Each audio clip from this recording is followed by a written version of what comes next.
Part of the job of every social movement is to be on guard about how you're characterized by your opponents, and that work really never stops. If our opponents can convince people that we're different and scary, then they can really undermine support for our equality.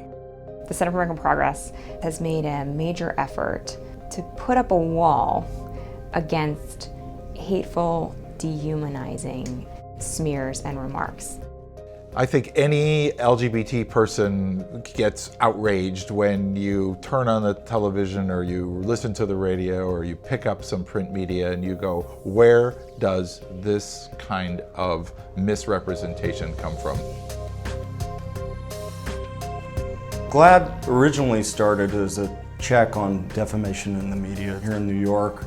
Defamation against gay men dying of AIDS. Since then, it's evolved to be a media arm of the LGBT community where we lobby the media for fair and accurate inclusion of LGBT people. In 2011, we at GLAAD conceived of the Commentator Accountability Project, and what we really wanted to do was, in a way, crowdsource all of the intelligence in the LGBT movement and bring it together into a central resource where anti-gay activists have their own page, and on that page is the history of all of the essentially worst things that they've said. They support the criminalization of gay people, they compare gay people to terrorists, they compare gay people to secondhand smoke, as was the case with Bob Vander Plaats. Bob Vander Plaats runs an organization called the Iowa Family Leader, and that's the lead organization in Iowa working to take away the rights of LGBT people, including marriage equality. In 2011, Bob Vander Plaats really tried to take advantage of the fact that Iowa was on a national stage and get his anti-gay message out nationally. On camera, Bob Vander Plaats actually acknowledged that he believes gay people represent a public health threat akin to secondhand smoke.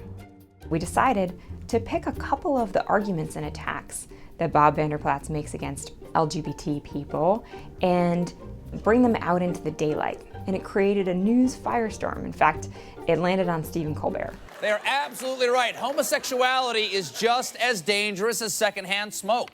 I don't want either of them around me. That's why for years I've been calling on the Surgeon General to put warning labels on gay people. Still not convinced? Vander Plaats elaborates.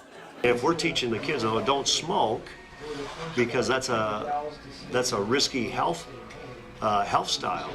You know, the same can be true too with the homosexual lifestyle. That's right. Smoking is just like being gay. That's why you always see people huddled outside work taking a 10-minute gay break. As a movement, taking an aggressive stance against defamation right now and giving the media the resources with which to do it affords the media the cover they need in order to do the right thing. Countering defamation is really important work.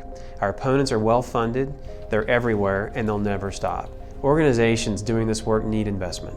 Whether it's some little rural community radio announcer or something said in a local city paper, these kinds of things don't go away, and we need to make sure we're on top of them the moment they happen. The first step to creating policies that divide people and treat people differently is creating a public acceptance of dehumanizing and treating people differently.